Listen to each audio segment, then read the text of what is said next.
Hello and welcome at the GCP-Mindset channel. Today it's my pleasure to have Petra Štěpánková here. Hello, good morning. Yeah. And Petra is expert in quality assurance, and today the topic is modern quality assurance.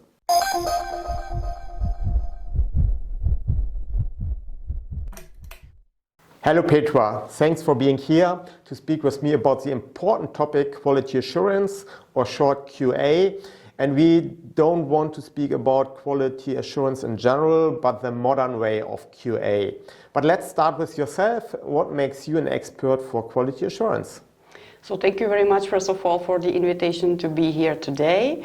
I would like to introduce myself first. So I started my career at the site as study coordinator, where I met the clinical trials at the first time. Then I moved to the CRO, and I started career as a clinical research associate, and then I had a deeply insight to the clinical studies. I performed different kind of studies for IP manufacturers as well as medical device manufacturers for different therapeutic areas. And then because I was involved in clinical operations as a quality support, it was a logical step to move to the quality department and to support the quality management system, and then also to oversight it and to perform the audits. And because my experience are approximately 20 years in the clinical research area, nowadays I am leading the quality assurance department with a team of experts, of auditors, and also the additional training and development manager and compliance manager. 20 years of experience, that's really a lot of years in QA. And you said that you also have been involved in many audits. What kind of audits have you done? I personally performed several types of audits, starting with system audits, so vendors audits, TMF, EDC, other electronic tools, clinical lab, and so on, including on-site audits, for sure. And I have been also involved in auditing the sites prior to the inspections of regulatory authorities. And I'm also providing the training from the lessons learned from the audits and the inspections themselves. I think the audits prior to an inspection, they are called mock inspections, correct? Yes. Yeah. And in which countries have you done audits already? I have performed the audits mostly in all European countries, as well as in the US, in Japan, and also the Australia. So I assume you experienced a lot during the last 20 years, but what are the main changes in QA during that time? From my point of view, there were three biggest changes, especially in using new modern technologies and applications and systems in auditing, as well as to perform the audits remotely and to use data analytics in auditing. When I speak to people of our business, it doesn't matter to sponsors or CRO people, I hear very often that they are mixing up terms. QA, it's the same like QM, QM, it's the same like quality control, and auditing is also the same, and it's for them it's all the same, but there are differences. Could you explain once again for all our followers what are the differences of all these terms? Yes, sure. Despite the definitions are in current version of ICH GCP, they are often misinterpreted or misunderstood. So quality management system forms the heart of the company and provides the quality standard rules to provide the services in standard quality.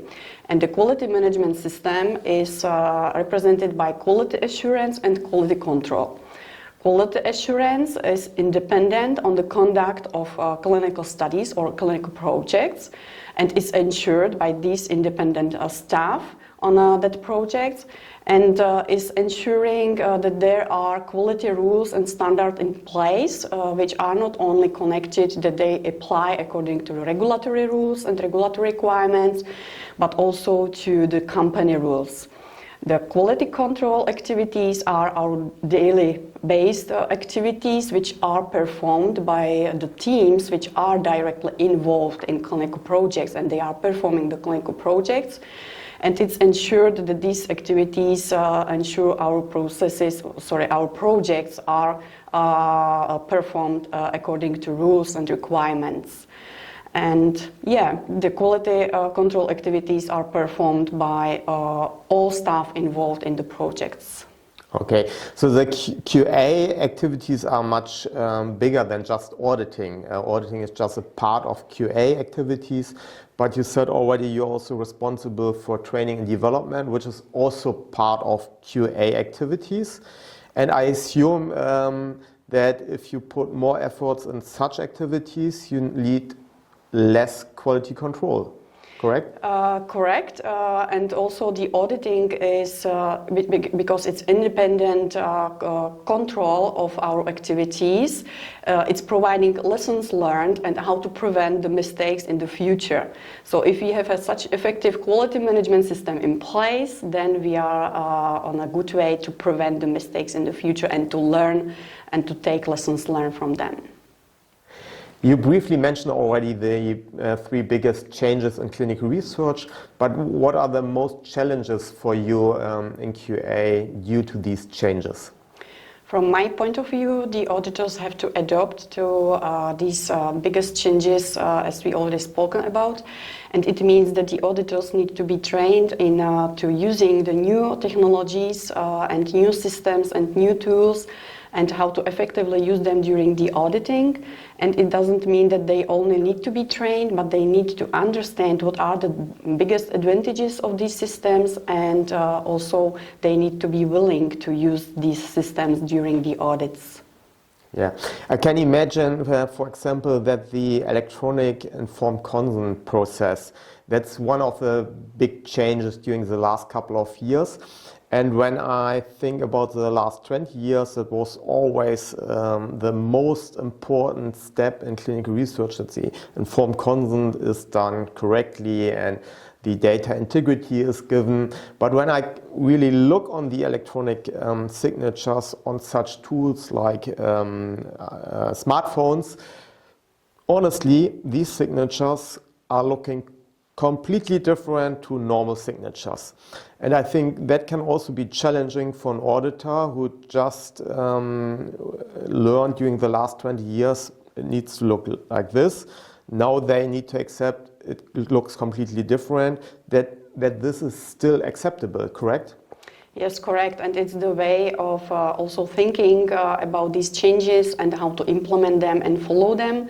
So the e-consent is not yet fully ready to be implemented in all European countries. However, already we need to think about such challenges which will bring in a future. And that will be a challenge because there will be a new techniques and new metrics to be implemented and also developed in terms of e-consents and e-consent signatures.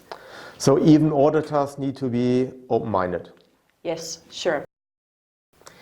But what does it mean, such an open-mindedness for your daily work as a QA person? So I have to switch from traditional way of thinking to the modern one. The traditional way of thinking in auditing was that everything was black and white and without a proper, let's say, a system interpretation, as well as a little bit scared of new technologies to be used because they were not very well known or developed. And the new way of thinking is open-minded. If there will be new technologies coming, they need to be observed in terms of if they are complying with regulatory requirements. However, not to be afraid to use them and to use lessons learned from the audit to further development. Yeah, I can imagine that's very interesting because there will come more and more and the frequency of changes is increasing. So if you are then not willing to learn as an auditor, you will also kill innovations. Yes, exactly. And therefore the auditor don't need to be afraid of these changes and should be also willing to follow these new trends and also to be capable enough to learn how to use these new systems and technologies to perform the effective audits. Does this mean that also the way of doing an audit changed? Yes, especially in system audits, the way how to perform the audit changed, because in the past we observed that the audits were performed in terms of more reading the processes, but nowadays we are performing the audits in way to ask the questions rather than reading the processes, because it's in connection to check also the compliance with the processes, to understand the processes, especially if also new technologies are used in clinical projects. We also need to more listen to our auditee and to understand what's in the processes themselves. Okay. According to my knowledge, auditing comes even from listening. And when I remember some auditors I met already, I would not tell them anything because I just didn't like them. Whereas other people I like very much, I'm much more willing to tell them also something. Does that also have an effect on the skills of an auditor, especially soft skills? Definitely, because the auditor, according to my knowledge and my experience, if the auditor has excellent skills in communication and also some empathy in terms to listen to what's provided by the auditee, then also the auditee will be more willing to disclose the information and disclose how the processes are really working. So therefore, I think the communication, such part of soft skills and also such kind of ability to understand to the profile of the auditee is the key. Okay, that means that we need the more nice people for audits instead of the old-fashioned policeman like 20 years ago. Yes. Petra, you told us already that you have done a lot of audits involving on-site audits, system audits, project audits, mock inspections. What are the differences for you from the QA point of view? Yeah, so first of all, there is always the main goal. The main goal is to verify that the system is working properly, set up properly, and is followed properly, and just to verify it. The differences are between the different type of audits. Of course, the system audits are focused on the system setup. Then the on-site audits are focused on the site performance, and the mock audits are more focused for the preparation and the sharing also the lessons learned from the audits or regulatory authority inspections with the auditee, despite it is on-site or at the company. So from my experience, in fact, there are no biggest differences despite these described. However, the biggest difference I see if the audit is performed on-site or remotely. I can see advantages in both types of audits.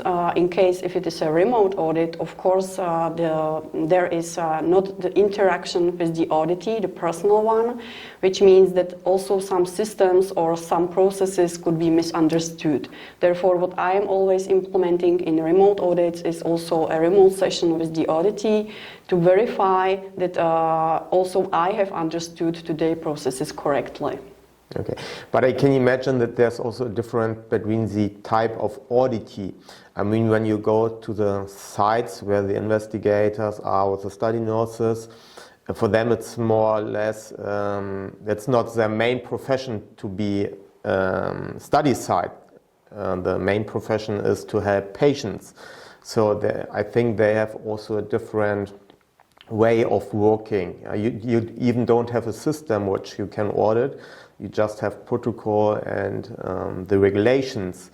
Is it also a difference for an auditor? In fact, not really, because of course they are not following, let's say, SOPs as we are assessing during the system audits. However, they are following another type or set of documents, like, as you said, a protocol or any other working instructions, how to perform the project at site. Which of course means that we need to go in detail what needs to be followed during these audits, and then it's verified. But the main goal is still the same, just to verify if we are compliant, either if according to the processes themselves or according to the such a project-specific documentation. And what's your job during pre-inspection audit? The pre-inspection audits includes not only the verification if the auditee is compliant according to the processes or the documentation itself, but the main part also during the pre-inspection auditing is to brief the auditee and to prepare the auditee for upcoming inspection. So it doesn't mean that the site or the auditee needs to clean up everything, but just to be prepared what's coming and what could be the potential consequences of the regulatory inspection findings. So that's the main part of such kind of audit. And from my experiences, I have to say that also the auditee pay more attention to these such kind of mock pre-inspection audits.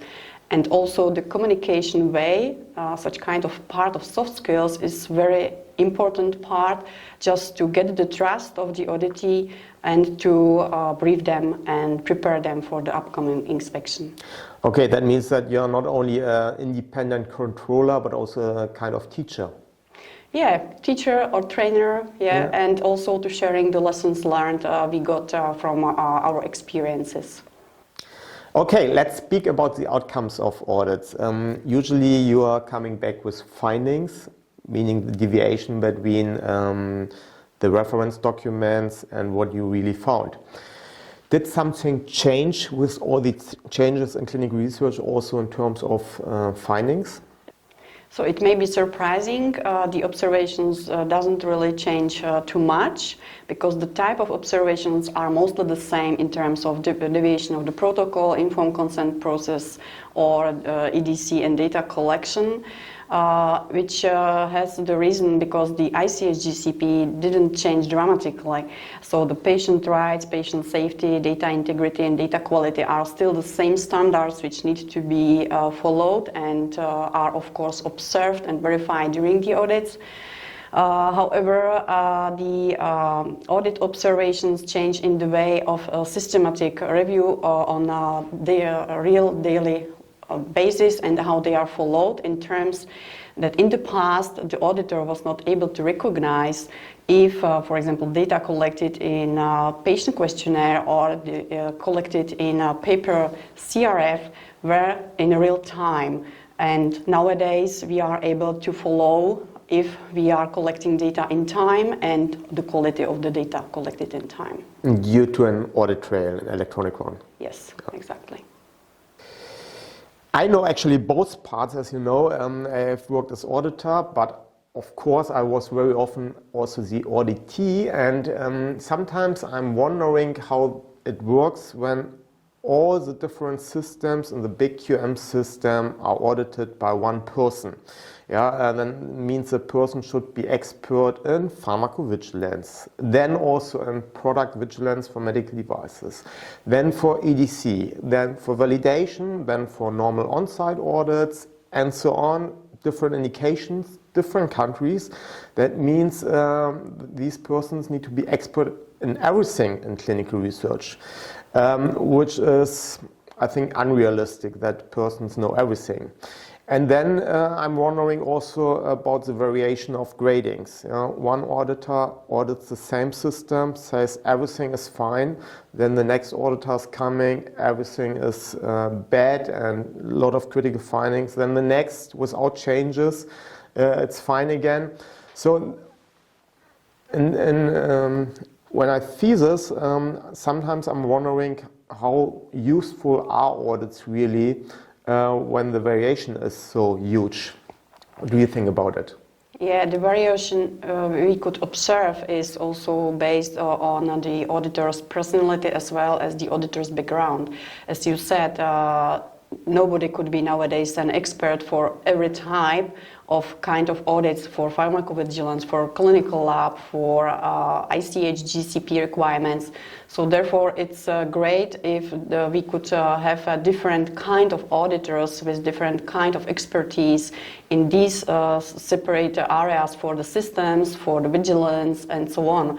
Otherwise, the auditor and the outcomes provided after the audit will be influenced only by the level of knowledge of that part which is audited. So Just an example, if the auditor will be focused only for ICH GCP requirements but will not really understand to the systems to be audited, then the real outcomes of that audit will not reflect the situation in the systems because he or she didn't really understand to it.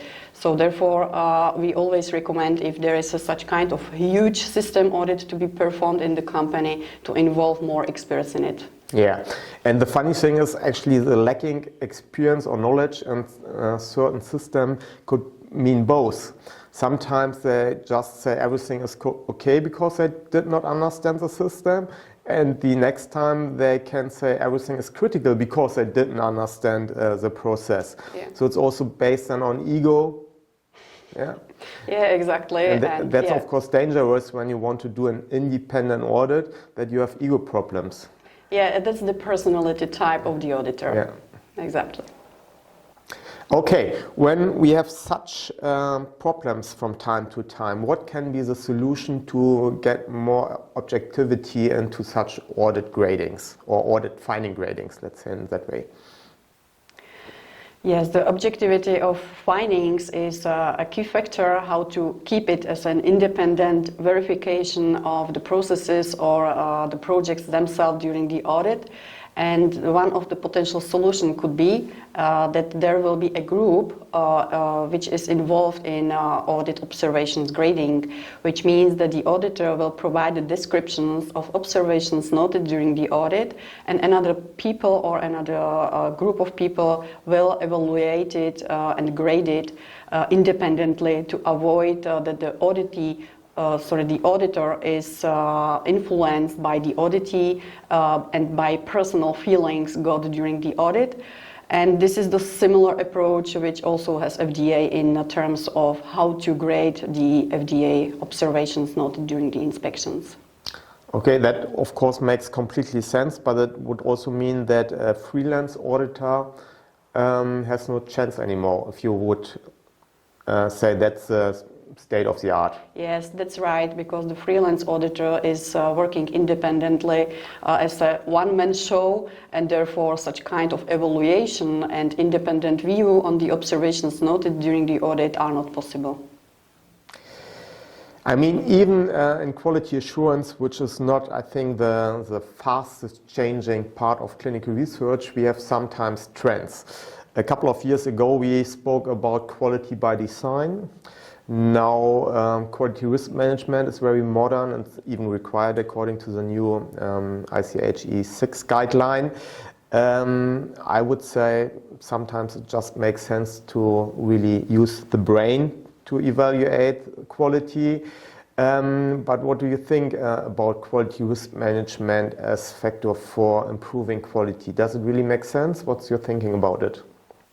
So quality risk-based approach in a QA part should be implemented in the way and to follow that not everything to be checked, and to understand what are the priorities and what needs to be checked in terms of processes or documents. So don't waste the time to check particular details or particular documents, but just to focus what's the important and what's the important for the study outcomes.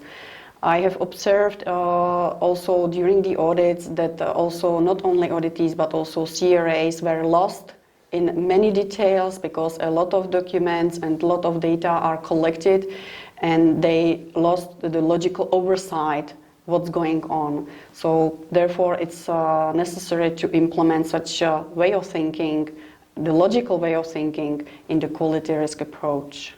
Okay. As you know, I'm a big fan of quality risk management. Now an expert question for you. When you audit a project independently and you have the project team considers one part of the study as non-critical, so without risk, and the other part is risky, what do you audit? The risky part they consider risky, or the not risky part? First, I will focus on the risky part, but of course I will also evaluate on my own, depending what the study needs to evaluate and which data needs to be collected to support the primary goal of the study and how the risk evaluation was done. So you will audit if they have done the risk analysis useful and comprehensive and logical Yeah. in terms of what's the goal, what's the primary goal of the project. Okay, that makes sense. Thanks. If a sponsor would come to you and ask you, how can I make the QA system more effectively? We are putting so many efforts, money, time in QA, but it's not really useful to improve quality. And they come to you and want to do it in a more modern way. What would you recommend to them? So I would recommend to the sponsor to implement regular quality risk analysis, including how to perform effectively root cause analysis and to have an effective process for corrective and preventive actions, including the follow-up. Both need to be supported by the training and to have a well-trained staff on board. One of the key factors to succeed in this recommendation is also the way of communication. The communication, especially with different nations, different languages, is the key factor. I like this. So again, like in many other topics, communication is the key, and we should not concentrate on the blaming game, but more on corrective and preventive actions to resolve the problems instead of saying, good that we as QA people found mistakes, correct? Correct. Yeah, that's very good. But that also means a different profile nowadays when you recruit QA people or especially auditors, and the personality needs to be different. And you need to train them differently. You also need to train probably much more soft skills instead of just regulations and reference documents. What would you suggest for a better, more effective training activities? Yeah, in terms of to have a good auditor on board, it's coming from different factors to be assessed for such person. So first of all, also working experience, not only in clinical research, but at all, including the personality you have mentioned and the communication skills. And then the expertise in the area the auditor will be involved in. And first of all, the auditor should not consider himself or herself as a god and should understand that we are all humans, which means that we are doing mistakes, and therefore the auditor should not focus just to simplify the mistakes of auditees or persons involved in the projects, but just to understand and then to provide an effective help how to prevent such mistakes in the future. So in younger not so much experienced auditors, we could see that they are not really understanding the approach, what's the audit providing, so preventing the mistakes in the future, and that they should not be focused just to find the mistakes, but to also help to the auditee how to prevent them in the future. Yeah, that means much more consultancy, coaching instead of control. Exactly. That's my impression. Yeah. Thank you very much, Petra. It was very interesting. Thank you for being here. I also hope that you liked the video about quality assurance, that you learned something. Please leave your comments, send us your questions, and see you the next time. Bye-bye. Thank you. Bye.